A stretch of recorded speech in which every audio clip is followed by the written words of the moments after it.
Hey everybody, how's it going? My name is Thamriyell. Welcome everybody to Final Fantasy XIV. This is a very impromptu video. I'm just pulled up OBS here right now. We're going to be talking a little bit about the Final Fantasy XIV Stormblood job actions, and I was watching the live letter at the same time, and I was doing also a live stream as well regarding that. But I wanted to go ahead and cover a little bit more towards what is going to be happening with Stormblood and kind of give my thoughts on it, as well as mention a couple of other things that have majorly been happening and been announced for Final Fantasy XIV, which I may or may not make a separate video on because it's such a big topic. For example, PvP changes, the jump potions being implemented, that's a whole other thing, and possibly changes to how classes operate as well.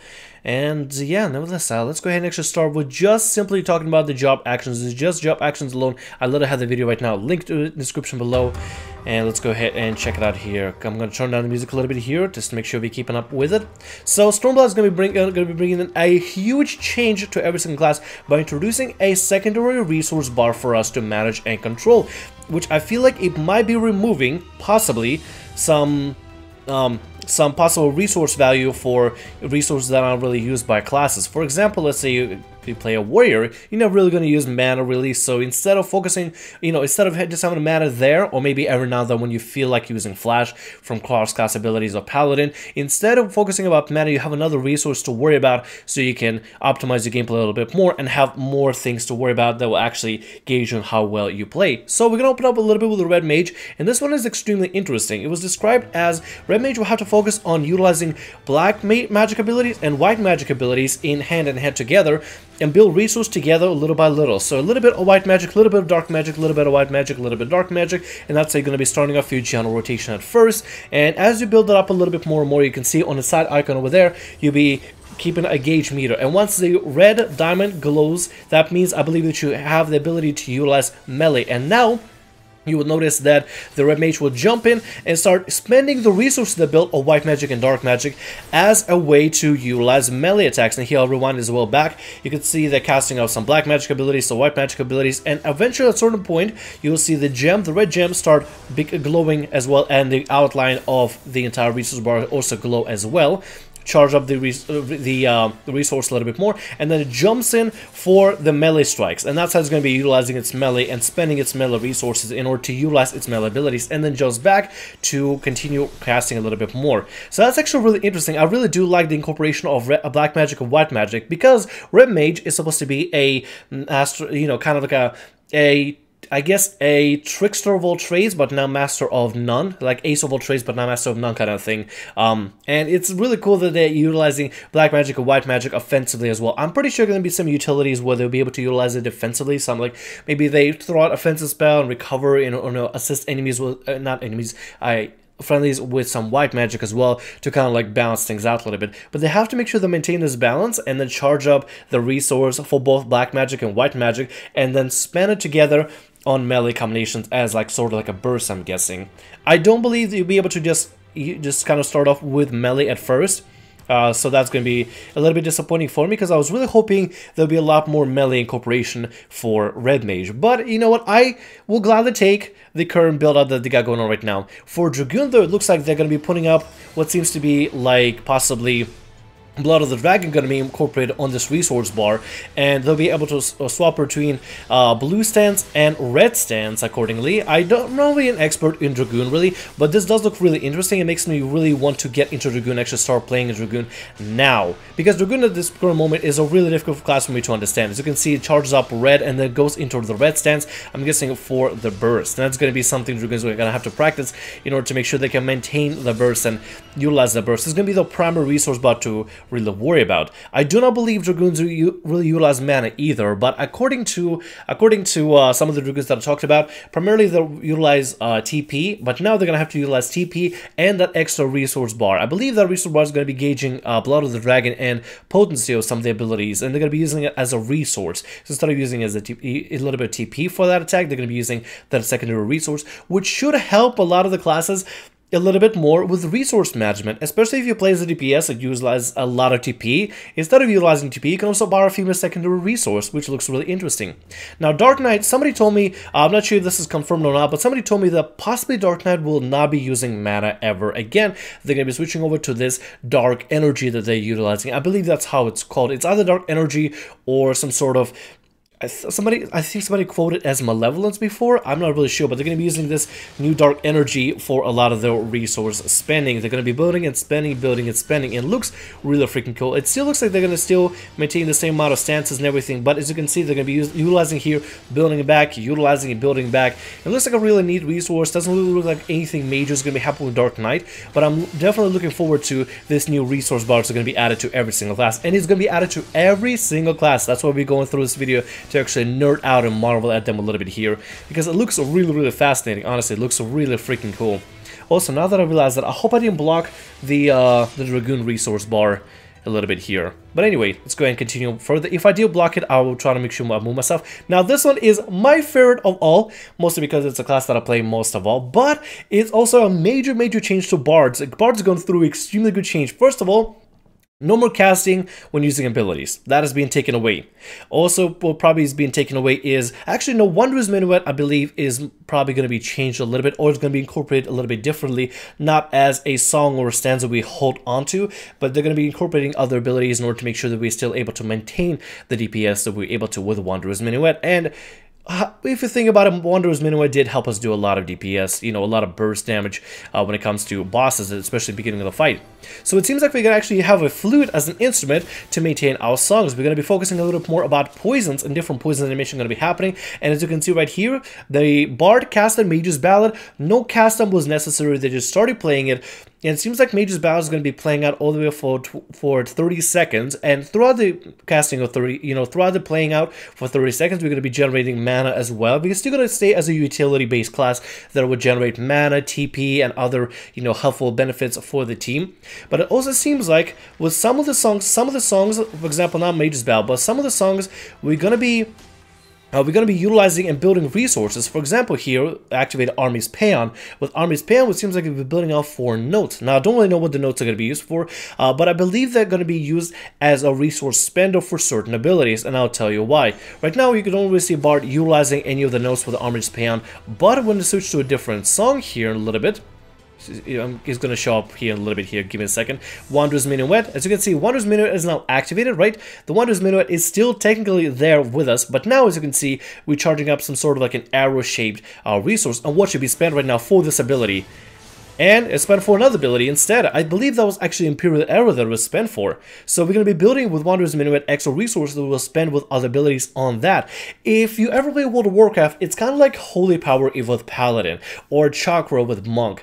It's a little bit like that, which is why it makes me really excited that we have all these cool new utilities, all those cool new resources to play with, especially for Bard. We get 1 per song? Are you kidding me? Yes, please, can I please play this, guys? Can I have this? Can I have this? Can I please get my hands on this and try it out and nerd out about it? Oh my god, now I'm conflicted between whether I want to level a Red Mage to level 70 or a Bard to level 70. I mean, both look freaking cool, but look at those Bard changes. Oh my god, I guess the best way to describe it is titillated. I'm so excited, I'm jazzed, completely jazzed for the Bard changes. And that's just Bard, by the way, that's not all classes. Scholar gets a really cool change. Now, personally, I'm not an expert when it comes to Scholar. I'm no healer, really. I am not really extremely versed in healing, but it seems like Scholar is still going to be maintaining its Aether flow through this resource, going to be spending that. It seems like there's some sort of energy going to be happening from the Eos here. As you can see, they use an ability in order to tether themselves to the Eos, and they'll be able to use offensively some abilities on the Scholar in order to provide more offensive damage dealings, which seems really cool. It seems like Scholar's going to be a little bit more towards damage dealing than before, which is going to be really awesome. I always saw Scholar as some sort of an offensive healer that focuses on healing while also doing damage at the same time, teaming up with Eos, the whole pet not pet battle, but a pet management duo. And I really like how there's been a little bit more emphasized in Stormblood, and hopefully going to be emphasized even further as it utilizes the resource. Now, Ninja has some slight changes to it, definitely. There's actually some video I want to make regarding cross-class abilities that I'll make in the future, but it seems like Ninja actually has a slight alteration to how the resources work as well. They got more stealth-based abilities to jump forward and upwards, and it seems like I don't believe that's going to be utilizing the same utilities of mudras as they did in the past, where they have to have some sort of combination. Or maybe there is some sort of combination that's going to be happening again in the future. I don't know, but it seems like it doesn't really stick so much on this resource bar. You see, I don't see any particular like Ten, Chi, or Jin on the resource bar anymore. And as little as I know of Ninja, at least I know about Ten, Chi, and Jin when it comes to pretty much the mechanic is you play a blue button, a red button, and yellow button in certain combination, and then utilize jutsu ability, and according to the combination that you built in, it will utilize some sort of an ability, like it did right there with the frog burping out a fireball, which looks actually really freaking cool. As you can see, they got a build up right there. Ninja teleports a little bit up close, utilize, okay, they do actually utilize them together to do this, and then afterwards, okay, it looks like they are utilizing them together. They still are utilizing Ten, Chi, Jin together, and then while they're also building for the ninjutsus, they're building this extra meter to utilize on bigger abilities. So they'll be able to combo ninjutsu abilities together, which looks really freaking cool. And like I said, I'm no expert when it comes to ninja. I only know up to level 50. I'm no expert in most classes except Bard and Machinist. That's the only ones that I actually sort of understand thoroughly. Kinda. I'm no expert when it comes to other classes, but I do know the basics and the general abilities for them. And that's all really can come up with. So please take everything that I say with a grain of salt. If you want to see experts talk about it on particular classes, I would highly suggest checking out the particular experts that play those classes. But if you want to take anything from me, take the fact that I really enjoy Bard, and I can, you know, I'm very, very excited when it comes to everything going on the Bards. But I do like this new resource that they're building over here. It looks like some of the abilities are going to be changed to utilizing this extra resource here, the scroll resource, which looks really interesting. It seems like they're still going to be able to utilize this the ninja still. Now, Machinist looks extremely exciting, and I heard it is more going to be about ammunition and overload and overheating mechanic, which I don't really mind personally. I think it might be actually a really good setup if they're going to be using overheat. They do have flamethrower. Machinist will get a flamethrower. Hopefully going to be utilizing for the AoE. We need an AoE. We need a major AoE for Machinist, because spending on the two AoE abilities, the conal attack and the shrapnel attack, is just absolutely impossible if you're going to be spamming it over and over. That's just absolute TP drain. Same thing for Bard. Bard, by the way, I want to go ahead and say that apparently going to be working more on spreading poisons around instead of doing the current AoE rotation that they currently got, which is amazing. I would love to have Bard spread poisons around, actually utilize that more as an AoE rather than the TP spam that we have at the moment. And same thing for Machinist. The flamethrower though looks really cool. So yeah, right here we got an ammo gauge, and it seems like an overcharge gauge that will actually start overheating. So we gotta make sure we maintain overheating as we utilize abilities, and then utilize other abilities that will actually lower down the overheating process. It seems like there's some sort of technical things going on there. Whoops, sorry about that. Just keep going through here. This looks really interesting though. I really do find this really fascinating, and the whole ammunition load. Oh my god, actually that looked really freaking cool. Looks like we got another ammo building mechanic that we're going to be utilizing for Machinist. Looking forward to that. Hopefully it's going to replace the reload function. It's not the most fleshed out mechanical feature when it comes to Machinist, so regarding rotations, but it does look really fascinating to see the new changes here. Now Warrior pretty much is going to be a straight up Warrior. Just still continue as a Warrior. But as you can see, they got a new resource gauge they're going to be matching here, which I believe is going to be like the Rage or something.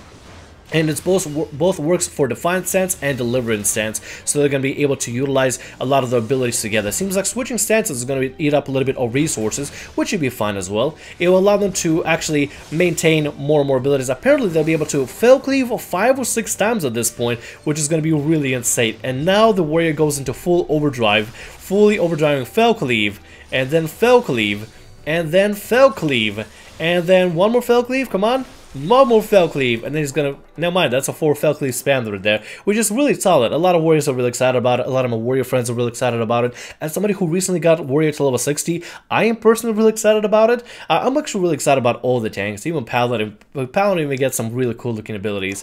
Now, Summoner is one that a lot of Summoners are going to be straight up thankful for. I don't even have anything to say. Just watch this. Watch this resource meter.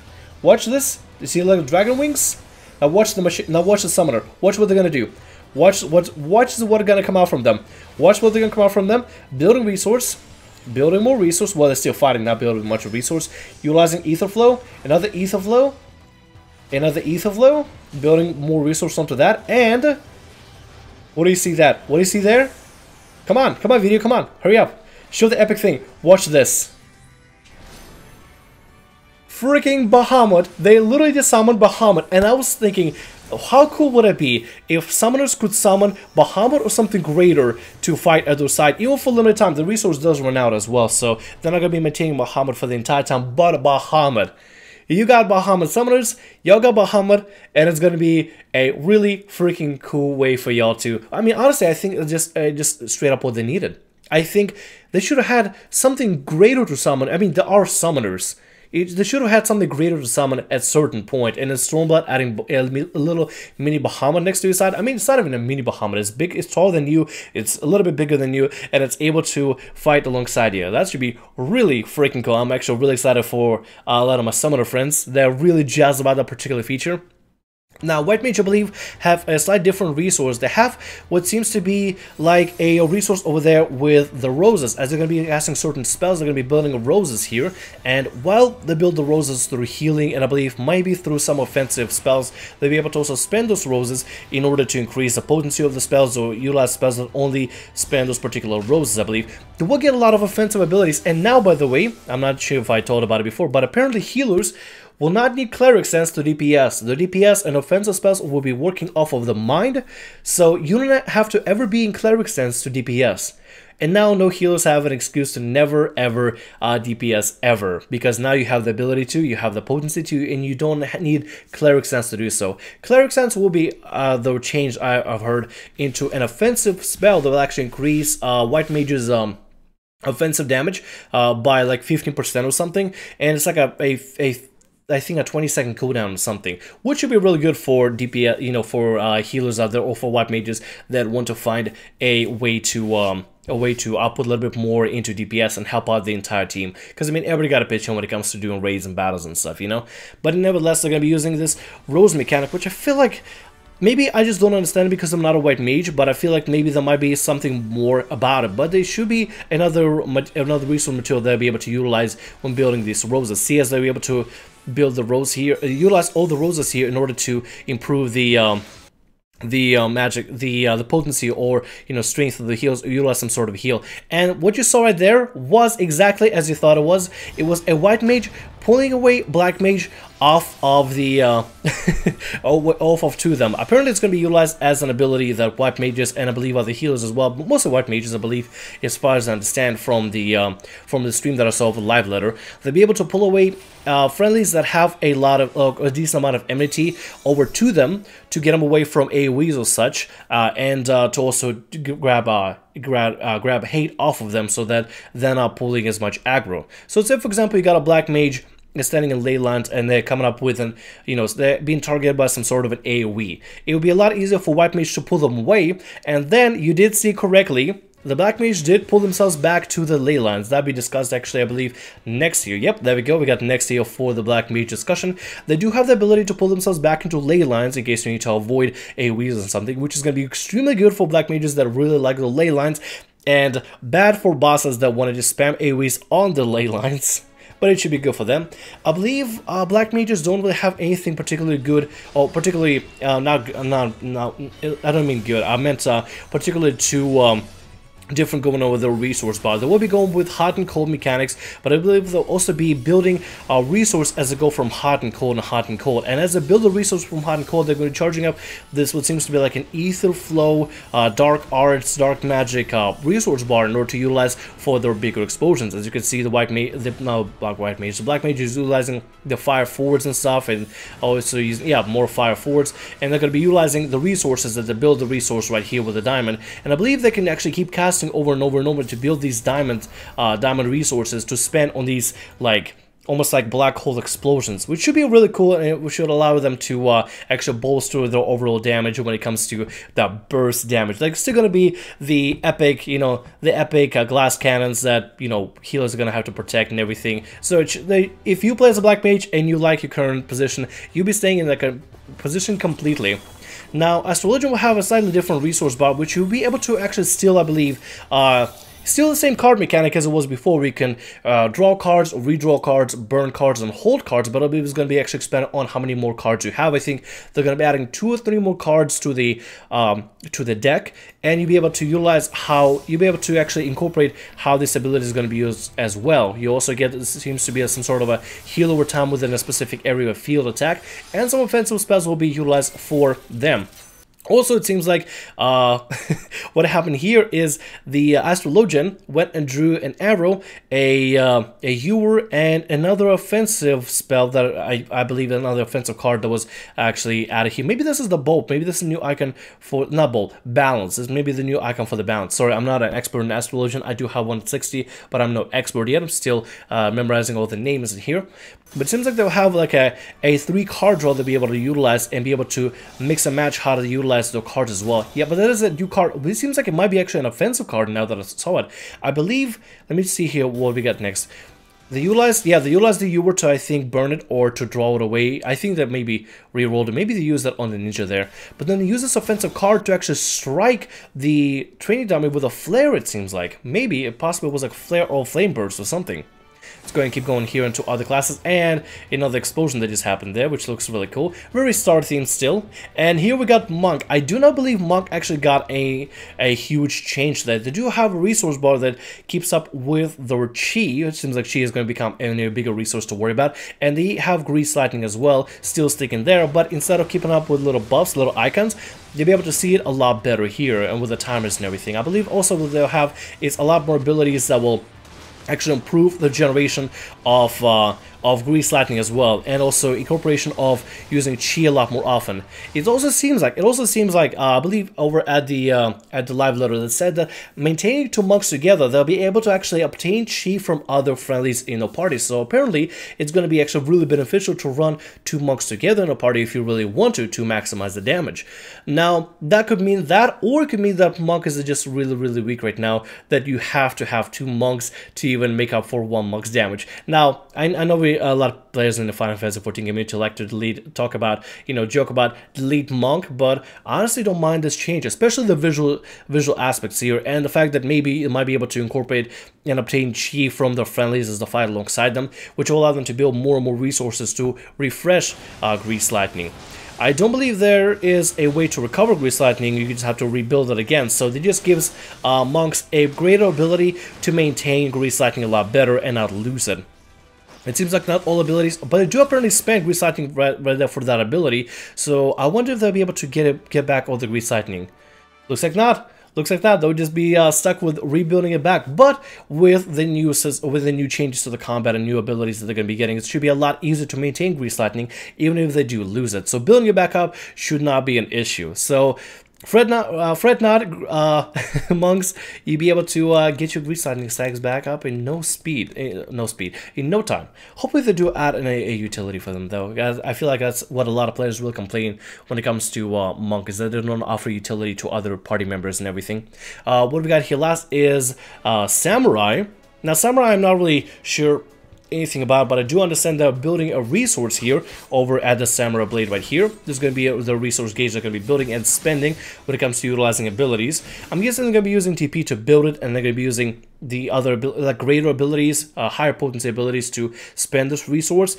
I'm not sure if they're going to be using mana though. That's the thing. I don't know if they're going to be using mana, which is why I think a lot of the classes are going to be getting this incorporation of extra resource bar, since now a lot of them use mana. For example, you'll never really see a summoner, a scholar, or black mage, or white mage, or astrologian really utilizing TP much, except maybe to sprint. But I believe also that is getting changed. A sprint apparently might not cost TP again, but please don't quote me on that. I'm gonna have to do a little bit more research, and I'm gonna have to look through better translation of all the information that comes out, and once it gets also properly translated by Square Enix and 14's development team, we're able to see a lot more details, and I'm pretty sure Mr. Happy or Mystic or somebody will cover the patch notes in the future about that, and I'll try to see if I can do more discussions regarding these things, and maybe have, I don't know, maybe have guests, or maybe have like Syncweaver join in or something, I don't know, Larry if he wants to join in, I don't know, kind of talk about things, make it a little more serious commentary, still kind of like an idea for now.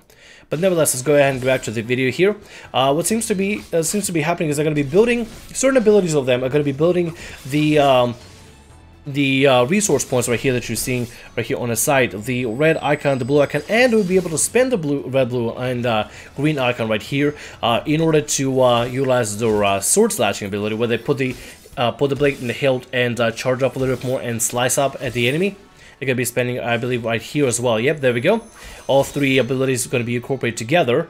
And I believe, depending on which amount of resources you have, like if you have a combination of like blue and red or blue and green, the charge up attacks for the sword hilt, the sword slash, will be altering, depends on what kind of resource you build up. So one could be an AoE, one could be a bleed, one could be maybe a stun. I don't know, something.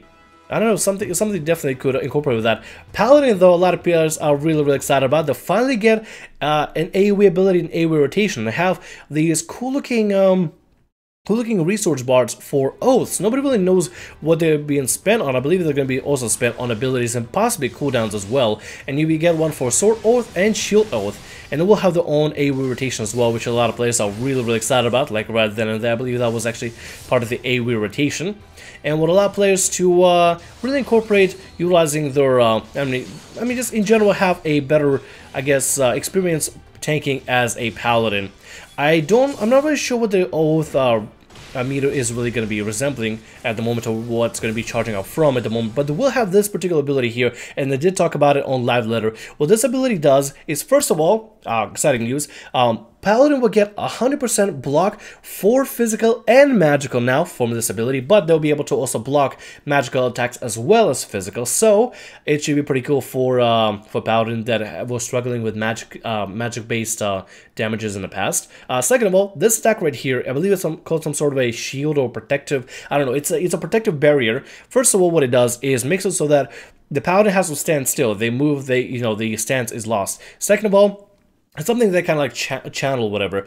Second of all, they get 100% block rate or block chance, which, while it doesn't negate all damage because a certain percent of block actually goes to mitigating the damage and can actually reduce some of the damage, means they will be taking a lot less damage than before with a 100% block rate. They won't be able to block everything, but a certain percentage of the block, a certain fraction of the 100% of the chance of block will go to mitigate damage greatly. And what it does as well is create a conal defensive field behind them, rating from, in the conal effect from left or right behind them, that other allies can actually get under or get behind, which will reduce 15% of damage, all incoming damage from the front, which, or add them. So as long as it's standing within the protective cone behind the Paladin, they should be a-okay. Now, a lot of players are concerned about, why is it only 15%? It shouldn't be a little bit greater, should be a little bit less. I believe it's there to really just not protect the entire party, but there to just help out and assist protecting the party. Typically, if you think about it,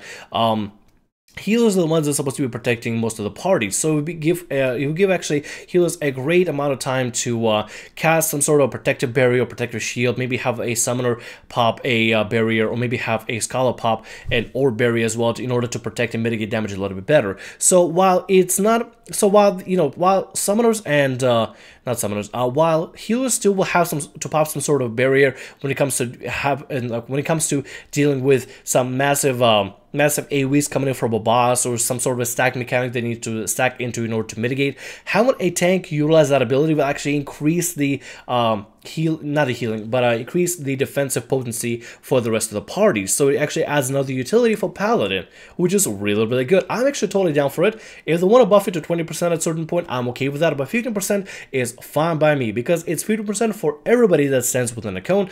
And if you're in a raid and a big stack mechanic is happening and you all got to stack together and it's going to be hitting for a lot, aside from maybe having a white mage put up probably heal over time and some sort of protective spells, and have an Astrologian set up the barrier. You will also have Paladin protecting everybody and standing front and center, blocking all the attacks right then and there. So it's a really cool utility. I'm totally down for that. I'm looking forward to seeing Paladins and myself as a Paladin also utilize it as well. Nevertheless, a lot of these changes are really exciting, and I would love to sit down sometime and actually discuss this a little bit more, maybe with experts of certain classes or people that experience with certain classes, right? So maybe get somebody who plays Dragoon really often and get their thoughts on the class changes. Get a Warrior, get a Paladin, get everybody that plays all the classes, as well as people who, you know, and then kind of at the end of the video discuss about Summoner, not Summoner, Red Mage and Samurai. I mean, why did I say Summoner? I meant Samurai. And discuss a little bit more regarding those classes and how we feel about them and everything. But nevertheless, I hope you enjoyed the video. I'm going to go ahead and actually end up right here. Sorry it got kind of long there. I wanted to see if we could discuss a little bit more in detail regarding what is happening within classes and everything. I'm a little bit excited right now, so probably why it took so long. Nevertheless, I hope you enjoyed the video nevertheless. And check out the video for yourself on the abilities, either on the website and in the description below if you want to check that out. Nevertheless, I hope you enjoy it. My name is Thamriyell. Like, subscribe, and as always, have a good day. And I'll see you on the next video over there, Mage. See ya.